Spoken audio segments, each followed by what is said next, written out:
So barndominiums are designed to be on slabs for cost effectiveness. Can you tell us a little bit more about that? Barndominiums are designed to be built on slabs. I mean, let's face it, how many barns you ever seen with a crawl space? I mean, up north, I have seen barns that have basements in them, but they're walkout basements. Here in the Southeast, if you're talking about a steel building, it can get very expensive. For one thing, on a steel building, of course, you'd have your poured walls just like you would a basement or crawl space, but everywhere that pier sits, you're going to have a column. So that column normally would be set flush with the ground, and it's dug into the ground.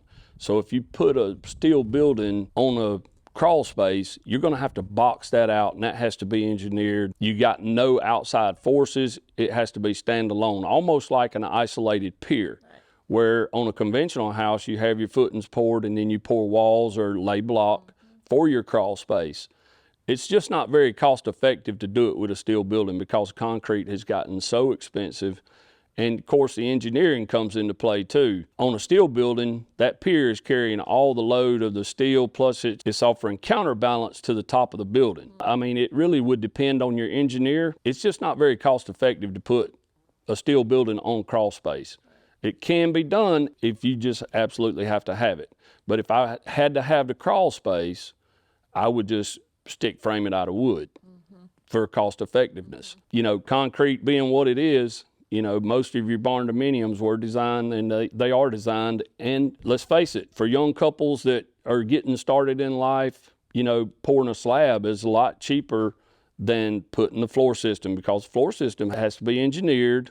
You know, so I mean, if I give a set of plans to my supplier, he's going to engineer the floor system, you know. So he sends that to somebody, and they're going to put micro lambs together, and they're going to design the floor system for you.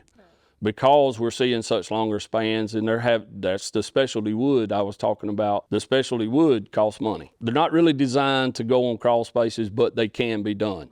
Just depends on, I mean, you're not trying to save any money if you do it. Right. It's just too expensive.